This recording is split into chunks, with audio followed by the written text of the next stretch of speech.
In last 2-3 months some companies have started to cut costs, which means layoffs have started. Not just in IT, but in some other non-IT sectors or some non-IT roles as well. In this video we are going to talk about that. Is it a temporary phenomena? Or is it going to carry forward in 2022? So very important video. Guys, stick to this video till the end. Subscribe to the channel if you have not done it already. There might be trouble ahead. There are strong indications that there may be an economic slowdown approaching in very near future. Startup Fund, which is backing a lot of founders, has indicated that there is trouble ahead. Similarly, multilateral agencies like International Monetary Fund (IMF) and World Bank have indicated that the top economies may have a slowdown. Nasdaq is also down since January 2022, and top companies like Meta and Netflix are trending down. There are some other tech giants as well who are trending downwards. So in a nutshell, the problem is not very specific to startups.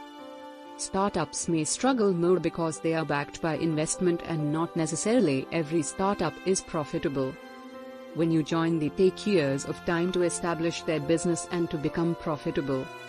So while a year ago the trend was that a lot of people from IT giants were leaving IT giants and joining startup, now there are indications that the tide is turning and people are opting out of startups and trying to join IT giants back. So this is a trend which will be there.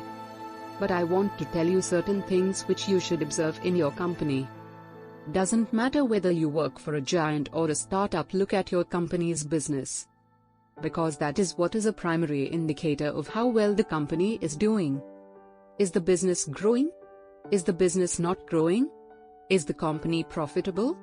Is the company not profitable? Within the company, the department for which you work, is it growing or not growing? Is it making profit or loss? These are some important aspects that you need to be aware of. These are the red flags which you might see on the way, so you are able to better prepare for future. Then you should also look at your own performance. What kind of ratings you've got in the past. If you have got consistently bad ratings, then it is an indicator that you might be in trouble in near future. If the business is not growing right, also another indicator is, have you been on the pool for a very long time? So each company has a pool policy.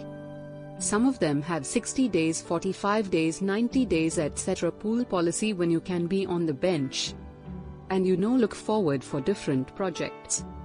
But if you have consumed most part of that pool policy, then there are chances that you might be in trouble. So in the recent past we have seen people get 3x, 4x salary hikes. There still are offers of 2 times, 3 times, 4 times of your current salary in the market. But be very cautious before you take such offer, because a lot of factors are indicating that the economy may not be that great. If the economy is not that great, investment will not be there. Companies will kind of take their step back in terms of doing IT projects, or they will be very cautious of where they want to invest money. So all these factors, when they come into play, people who have high cost, low performance, who are not flexible in learning new things, are generally the people who are in trouble. So be very careful with that. The purpose of this video is not to create insecurity within you. The purpose of this video is that you understand your current situation, you understand of which department or which company you're working for, how is the business growing. If it is a startup, is it really making good products or services or solutions which the consumers are liking it? Are the number of consumers increasing? Are the number of orders are increasing? Is there really growth that you can see? So observe all these parameters very critically.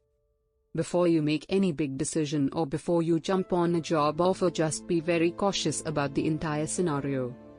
Again, these tides come and go, recession will come and go, boom will come and go. These things have happened in the past. These things will happen again. What you need to do and what is in your control is to learn the solid skills, is to learn futuristic skills, is to become expert in 1 or 2 areas. That is what you can control. You can't control global markets, right? And you can be very sensible while making some of these job change or transitions. Be very sensible, informed about what is happening around you.